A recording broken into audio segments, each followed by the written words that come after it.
बच्चों, कैसे हो आप लोग। I hope everyone will be fine. I am S Srivastava, your physics teacher. आज मैं आपको फिजिक्स में एक ऐसा इम्पॉर्टेंट टॉपिक पढ़ाने जा रहा हूँ जो बोर्ड से लेकर डिफरेंट टाइप के कॉम्पिटिटिव एग्ज़ाम्स में बहुत आता है। और ये टॉपिक है विभवमापी या पोटेंशियोमीटर।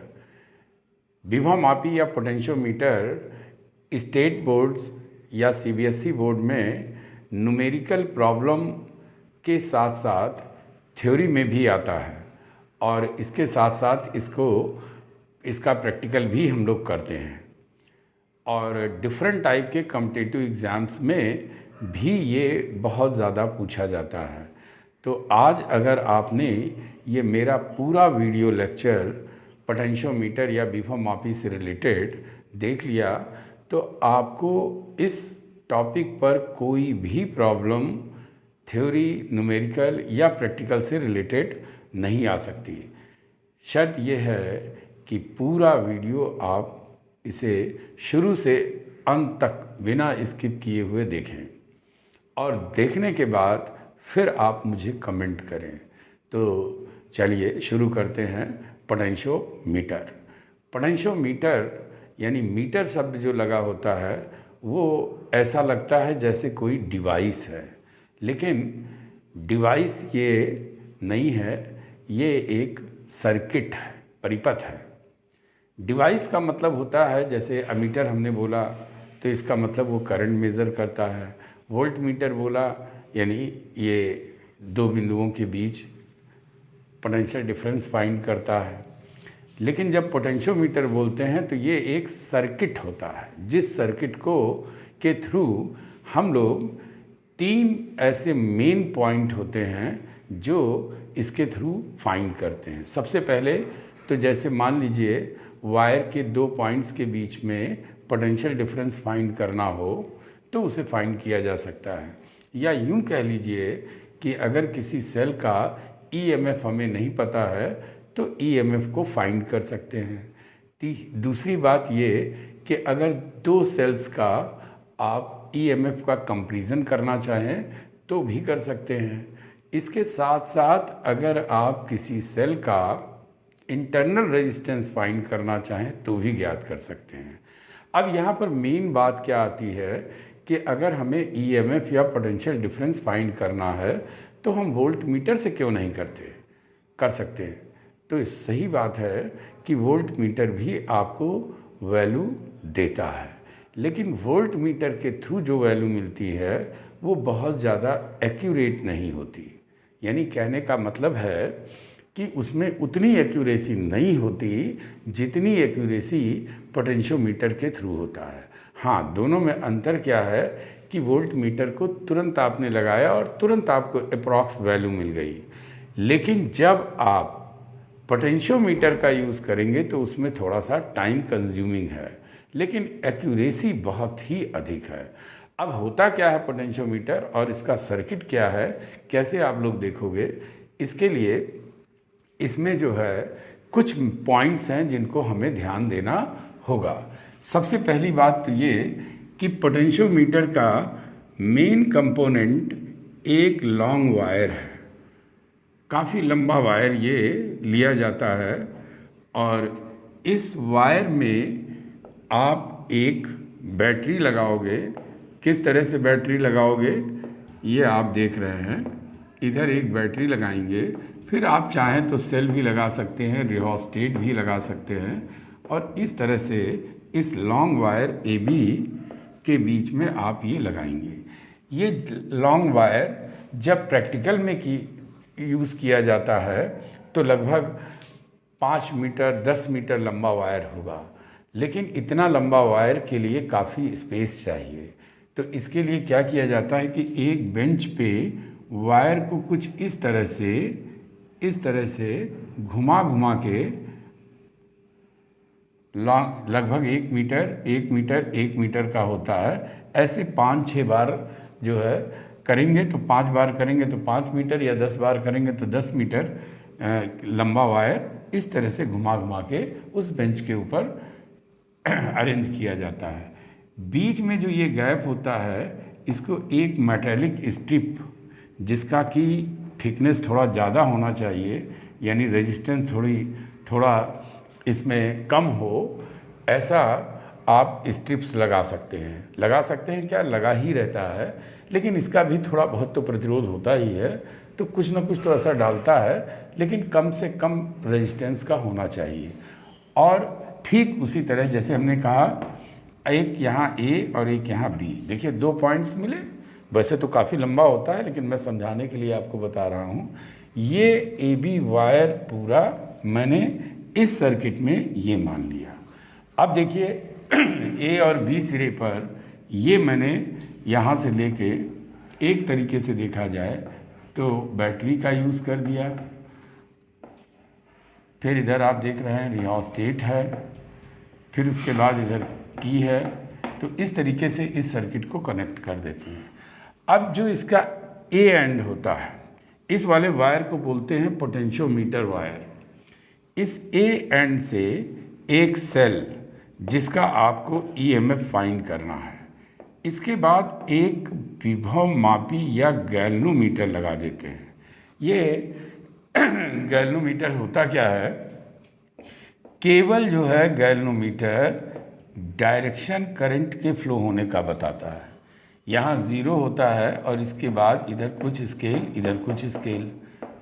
इसमें अगर डिफ्लेक्शन नहीं होता है तो गैल्वेनोमीटर का इंडिकेटर इस तरह से आपको 0 डिफ्लेक्शन दिखाएगा, या जिस डायरेक्शन में करंट फ्लो होती है उसके अकॉर्डिंग ये लेफ़्ट या राइट साइड में डिफ्लेक्ट कर जाता है।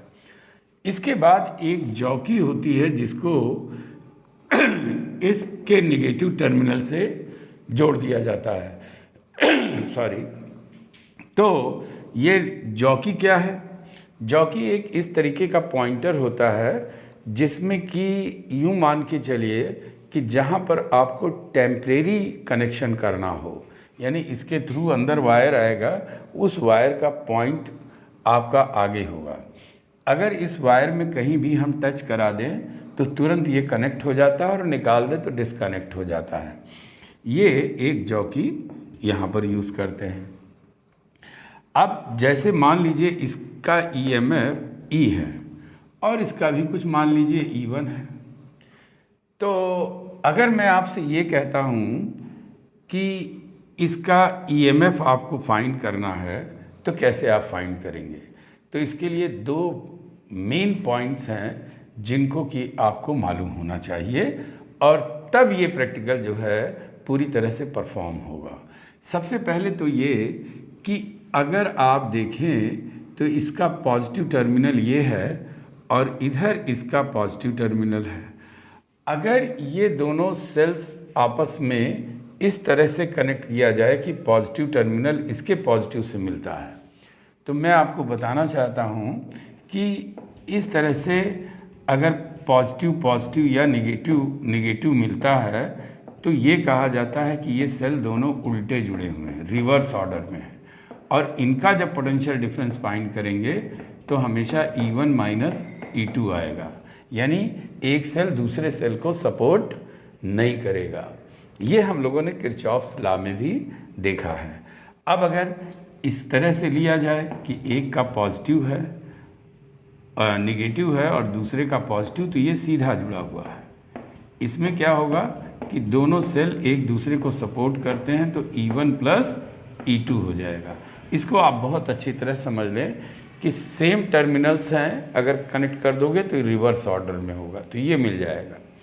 और अगर अपोजिट में है तो फिर इस तरीके से सपोर्ट करेगा। मुझे यहाँ पे सपोर्ट करने वाला नहीं चाहिए। क्यों नहीं चाहिए?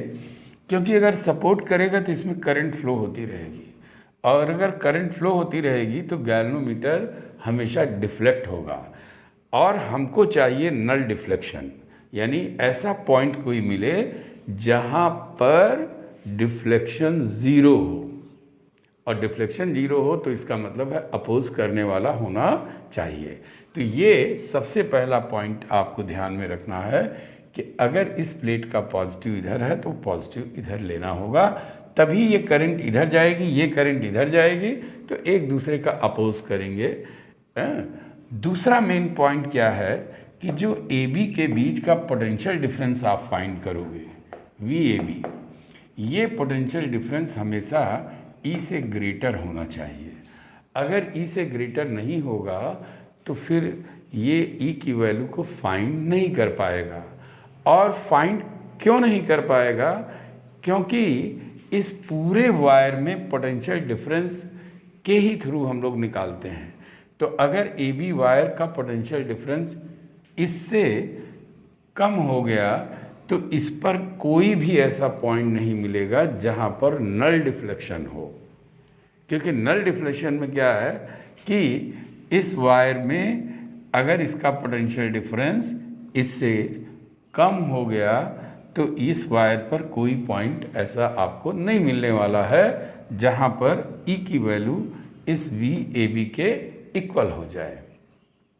अब देखिए कितना सिंपल ढंग से आपको इसको करना है कि सबसे पहले जब इस तरह से कनेक्ट कर लें तो एक पॉइंट, सपोज दैट हमने ले लिया J1, इस J1 पॉइंट पर इसको टच करा दें। जब J1 पॉइंट पे टच कराएंगे तो ये गैल्वेनोमीटर एक साइड में डिफ्लेक्ट हो जाएगा। सपोज करिए कि ये गैल्वेनोमीटर इधर डिफ्लेक्ट हो गया इस साइड में, तो फिर क्या करें आप कि एक पॉइंट और कोई ले लें जो B के पास में हो, J2। इस जॉकी को J2 पर टच कराएं।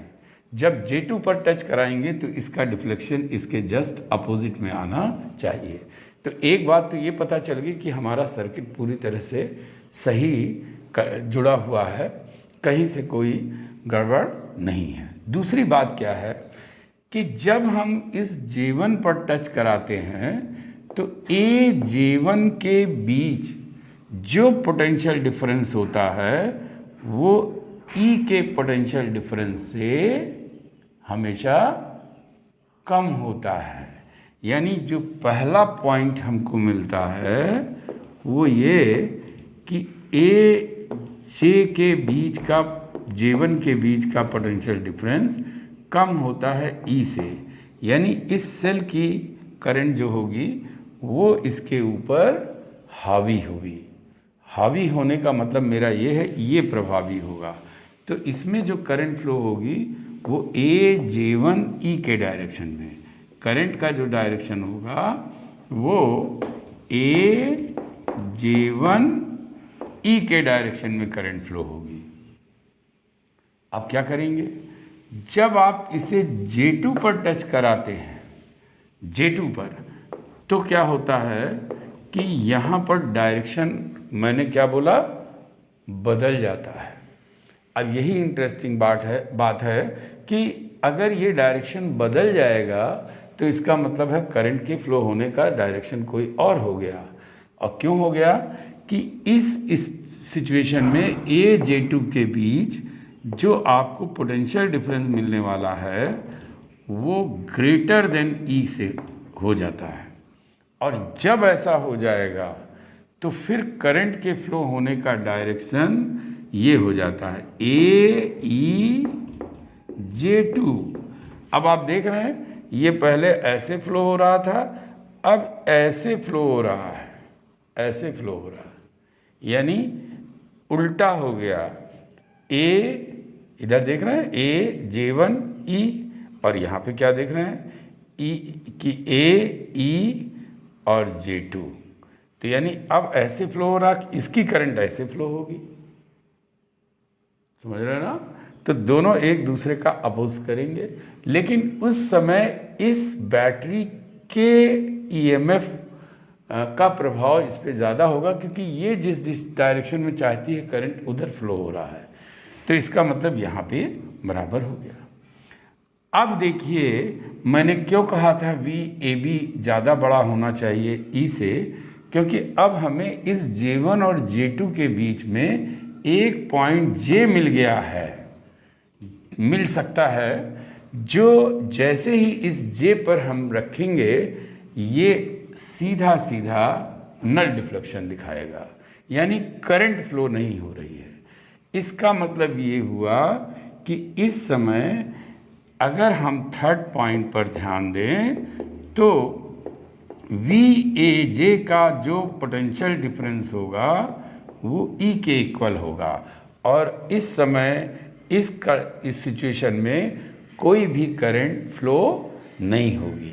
इससे क्या पता चला कि अगर हमें वी ए जे पता चल जाए तो ई की वैल्यू पता चल सकती है, और वी ए जे हम लोग फाइंड कर सकते हैं।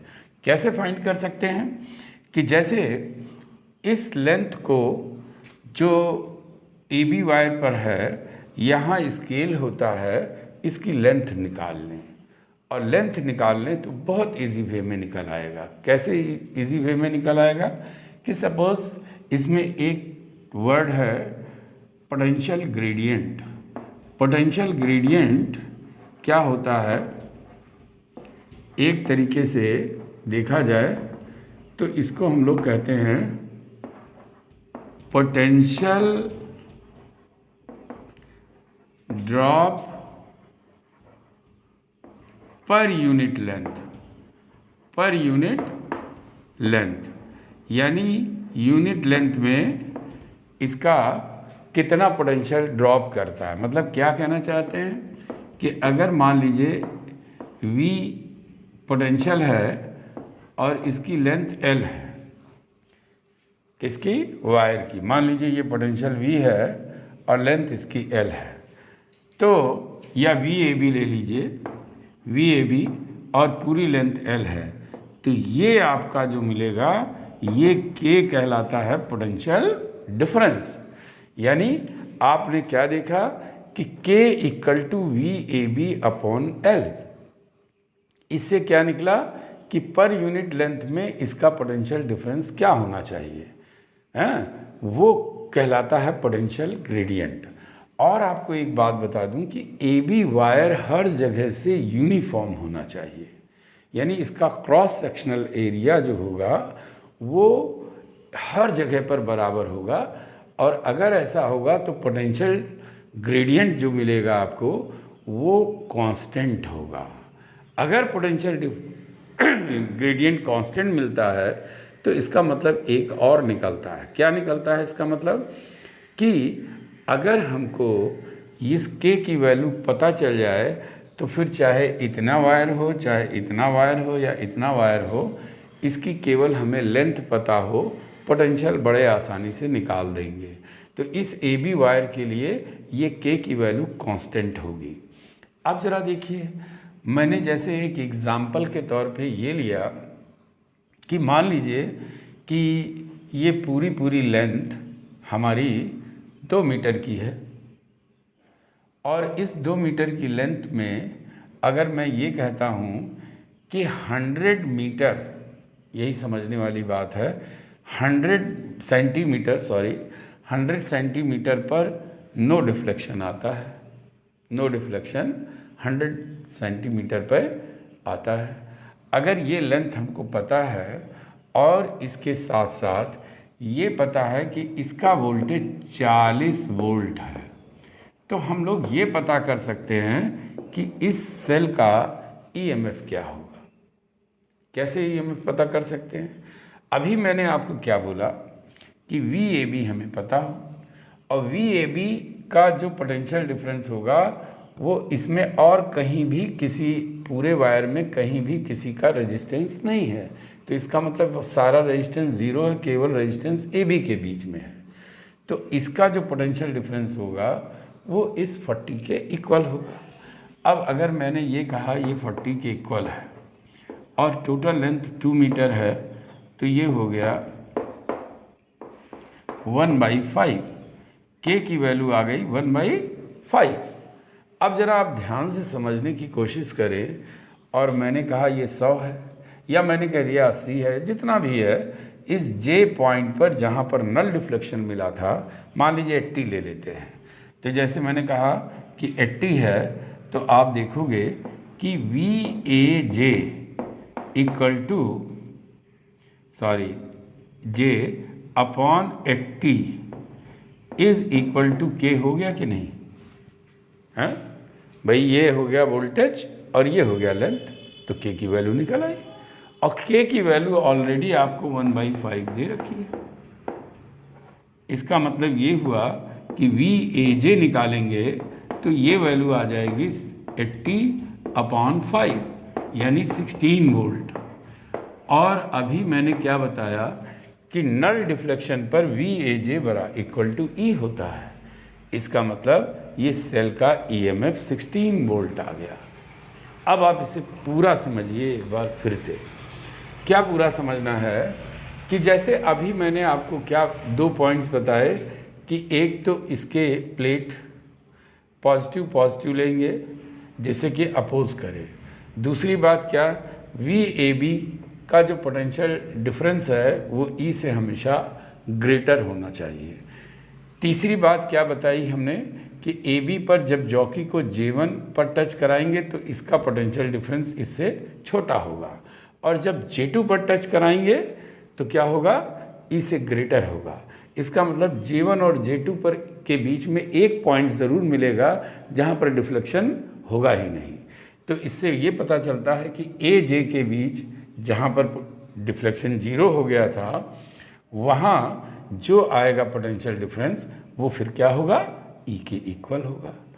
और अगर हमें ये पता है इस वायर के लिए कि पर यूनिट लेंथ पर कितना पोटेंशियल ड्रॉप कर रहा है तो K की वैल्यू हमको मिलेगी VAB/L। K क्या है, पोटेंशियल ग्रेडियंट यानी potential drop per unit length में।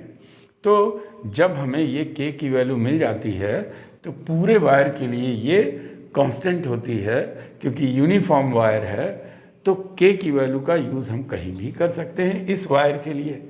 अब सपोज करिए कि मैंने कहा इसका वोल्टेज 40 है और इन सब का कोई रेजिस्टेंस नहीं है ऐसा मानता हूँ, तो AB का रेजिस्टेंस है, इसका मतलब ये 40 वोल्ट इस AB के वोल्टेज के इक्वल होगा। तो VAB की वैल्यू हमको मिल गई 40। फिर मैंने ये कहा कि अगर ये 80 सेंटीमीटर पर नल डिफ्लेक्शन दिखा रहा है तो AJ हमें पता हो गया कितना है। अगर यहाँ देखा जाए तो लेंथ तो हमें पता हो गया 80 है, जो कि यहाँ पर मैंने ले लिया। और मान लीजिए ये हमें नहीं पता है लेकिन VAG/लेंथ इक्वल टू K होता है जैसा कि दिया है, तो ये कितना हो जाएगा 1/5। और यहाँ पर आप देखते हैं कि ये वैल्यू आपको नहीं पता है, VAG पता चल गया 16 वोल्ट आया, और आप देख रहे हैं VAG इक्वल टू E है, इसका मतलब इसके इक्वल होगा। तो मुझे ऐसा लगता है कि आपको ये प्रॉब्लम समझ में ज़रूर आया होगा। अभी आपको मैंने जो बताया उससे शायद समझ गए होंगे आप कि किस तरीके से कोई अननोन EMF अगर है सेल का तो पोटेंशियोमीटर से या विभवमापी से कैसे ज्ञात कर सकते हैं। इसी में एक प्रॉब्लम भी और मैं बताना चाहता हूँ जिससे और ज़्यादा क्लियर हो जाए। जैसे देखिए मैंने आपको ये बताया था कि ये पोटेंशियोमीटर का वायर होता है और ये काफ़ी लंबा होता है। इसके साथ मैंने ये बताया कि एक बैटरी इस तरह से लगा देते हैं, फिर की भी लगा सकते हैं, रियोस्टेट भी लगा सकते हैं। इस तरह से आपको अभी पीछे भी मैंने एक सर्किट बताया था।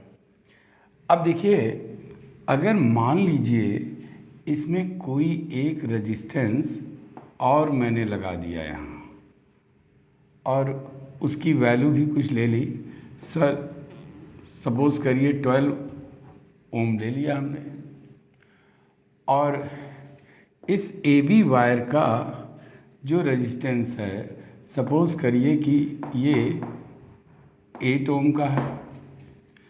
अब क्या करेंगे कि यहाँ से जो सेल आपने लिया है ये इसके साथ गैल्वेनोमीटर और ये एक आपकी जॉकी। अब अगर मैं ये कहता हूँ कि इस वायर की लेंथ 2 मीटर है या 200 सेंटीमीटर है, यहाँ पर इसका वोल्टेज 20 ले लेता हूँ, 20 ले लूँ या और भी ज़्यादा, 40 पहले लिया था तो 40 ले लीजिए, 40 वोल्ट हो गया। और इसके बाद मुझे इस ईएमएफ से यहाँ पर 120 सेंटीमीटर पर अविक्षेप पॉइंट या नल डिफ्लेक्शन मिलता है। यानी गैल्वेनोमीटर में जब आपका कोई भी डिफ्लेक्शन नहीं होता तो 120 सेंटीमीटर मिलता है। तो फिर बताइए कि इस सेल का ईएमएफ क्या होगा। तो देखिए यहाँ पर आपको करना क्या है कि सारी प्रॉब्लम बिल्कुल वैसी ही है, केवल पहले जो वायर AB लिया था इसका ही केवल रेजिस्टेंस हम लोग लेकर चल रहे थे, तो इसके बीच जो पोटेंशियल होगा वो सीधे सीधे इसके इक्वल हो जाता है, यानी बैटरी के पोटेंशियल के इक्वल हो जाता है। लेकिन अब इतने में ही पोटेंशियल ड्रॉप नहीं होगा, ये भी कुछ ना कुछ पोटेंशियल को ड्रॉप करेगा, यानी ये पोटेंशियल इससे माइनस होना चाहिए।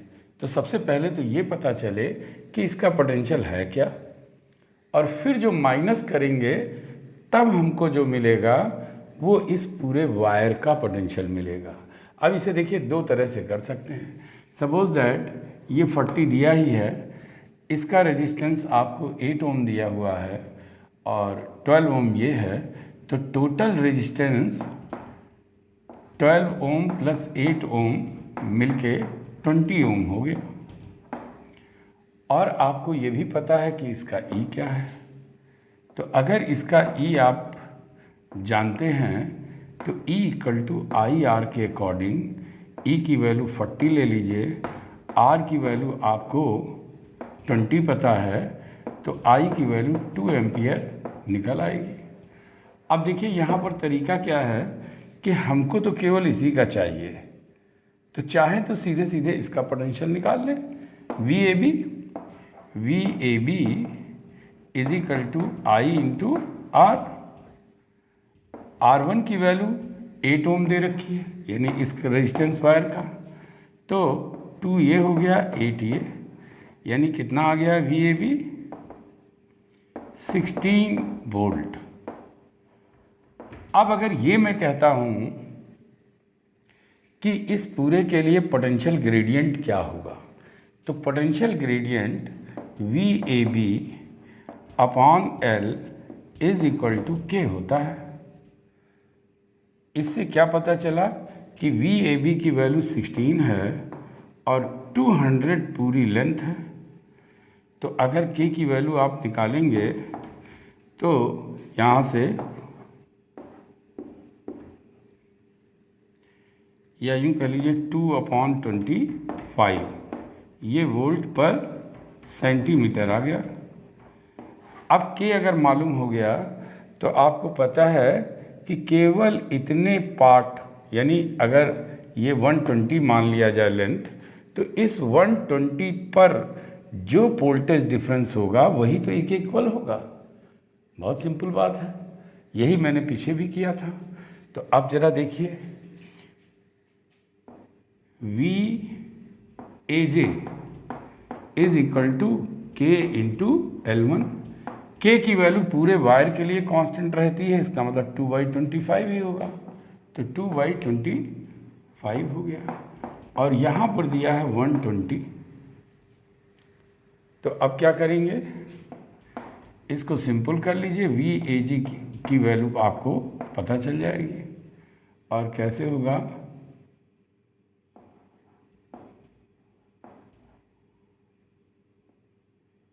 शायद इतने वोल्ट आएगा। अगर इसे सॉल्व करेंगे तो इतना ही वोल्ट आएगा, इतना ही वोल्ट आएगा, तो 9.6 वोल्ट आ गया। और 9.6 वोल्ट ये EMF, क्योंकि इसी के बीच में तो लगा है सेल, तो जो इसका पोटेंशियल डिफरेंस होगा वही इसका होगा, ये मैं आपको पीछे बता चुका हूँ, तो E के इक्वल आ गया। अब देखिए, ये तो मैंने आपको बताया कि किस तरह से प्रॉब्लम में थोड़ा सा ट्विस्ट हो सकता है। अगर ये रेजिस्टेंस नहीं दिया होता तो जो वोल्टेज इसका था वही वोल्टेज इसका होता। अब ज़रा देखिए कि इसी की हेल्प से किस तरीके से दो सेलों का ईएमएफ फाइंड करेंगे। कितना सिंपल है इसका ये तरीका। यहाँ से थोड़ा सा आप सर्किट में चेंज कर दें। और क्या सर्किट में चेंज कर दें कि एक वायर इधर से लिया, एक की लगा दी और एक सेल यहाँ पर इस तरह से E1 ले लिया। इसी तरह से एक और की लगा दी और एक सेल और ले लिया और इन दोनों को इसके साथ इस तरह से जोड़ दिया। ये K1 और ये K2 है, ये E1 और E2 है। अब ज़रा देखिए, अगर मैं पहले ये लेता हूँ, अगर मैं ये ले रहा हूँ K1 तो इस सेल से धारा जाएगी और अगर इसको लेता हूँ यानी इसको ऑन करता हूँ तो इससे जाएगी। तो सबसे पहले क्या कीजिए कि K2 की को खोल दीजिए, तो इसका मतलब इससे करंट नहीं जाएगी और K1 को आप जो है क्लोज कर दीजिए। तो क्या होगा, यहाँ से करंट जाएगी ऐसे।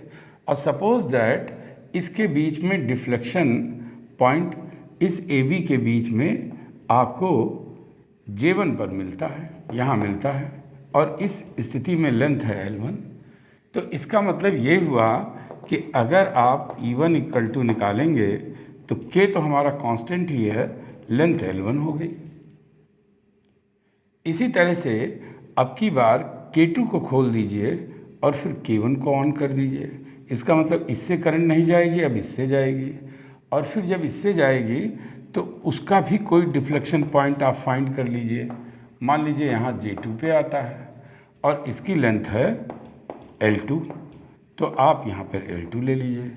अब देखिए K तो कांस्टेंट है दोनों के लिए, तो इसका मतलब ये हुआ कि E1 upon E2 is equal to L1 upon L2 हो गया।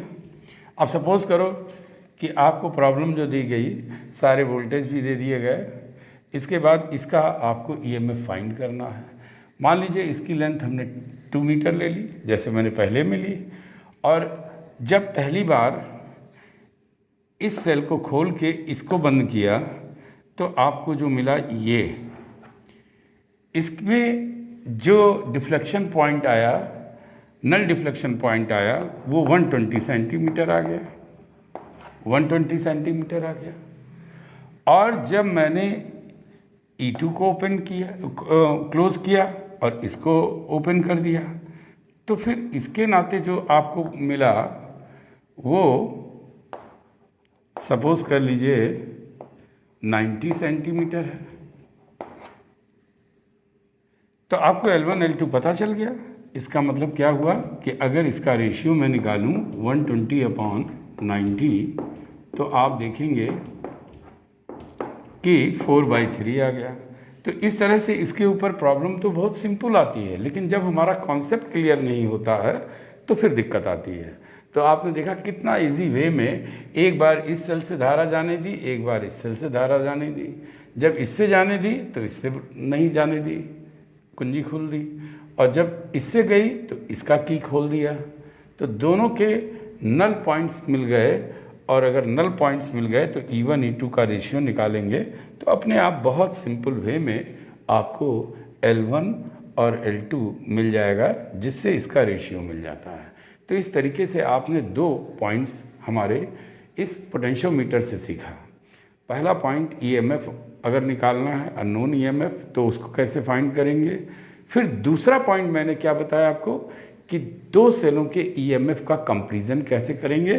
तो विद न्यूमेरिकल प्रॉब्लम आपको ये पता चल गया कैसे करेंगे।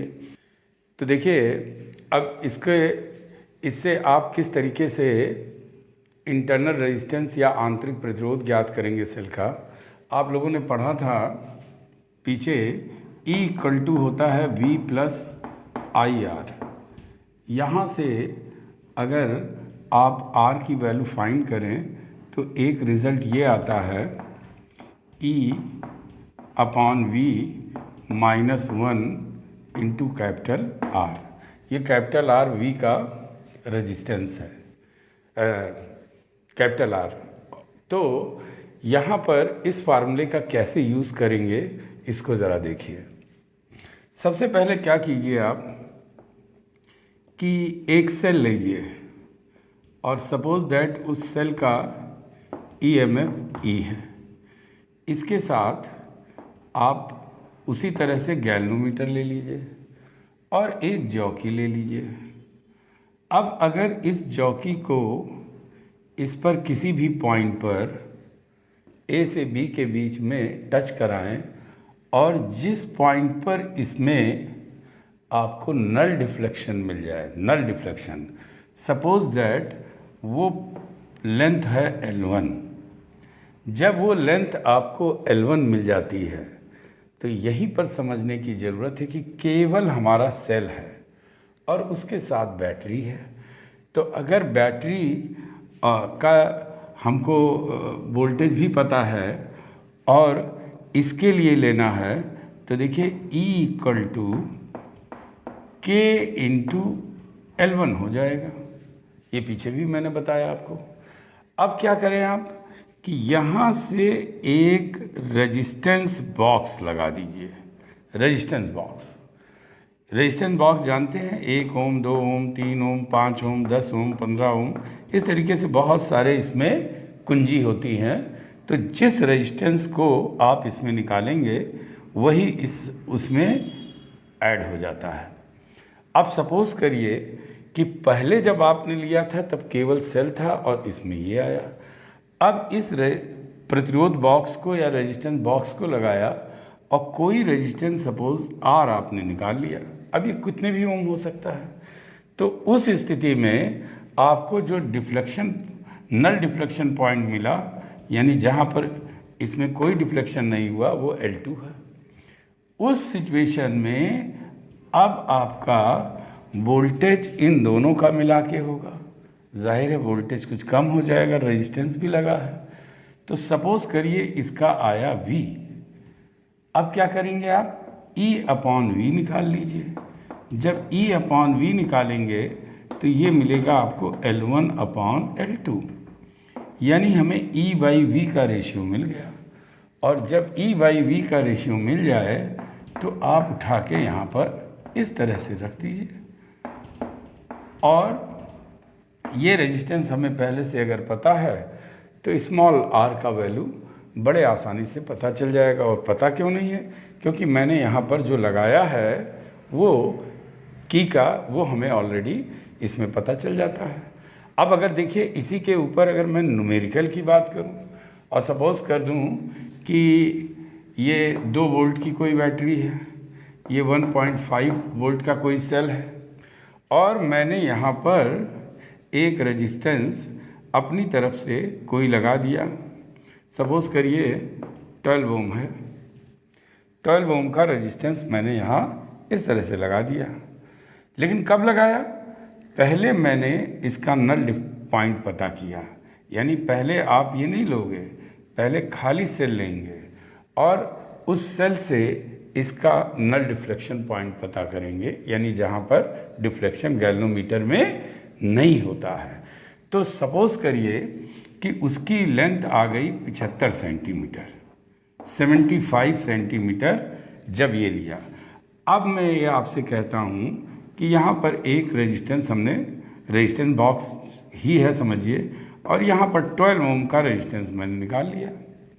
और फिर उसके बाद जब डिफ्लेक्शन, नल डिफ्लेक्शन पॉइंट देखेंगे तो बदल जाएगा। और सपोज़ करो कि ये आता है 60 या कुछ भी ले लीजिए, 60 आता है मान लीजिए। अगर 60 आता है तो आप इससे, इस फार्मूले की हेल्प से या इस को अप्लाई करके L1/L2 फाइंड कर सकते हैं। 75/60 5/4 आ गया। यहाँ उठाइए, स्मॉल r है, L1/L2 5/4 -1 इंटू 12 ओम हो गया। ये रेजिस्टेंस आपको कितना पता है? 12 ओम। अब आप देखिए कि ये आ गया 1/4 इंटू 12 यानी 3 ओम।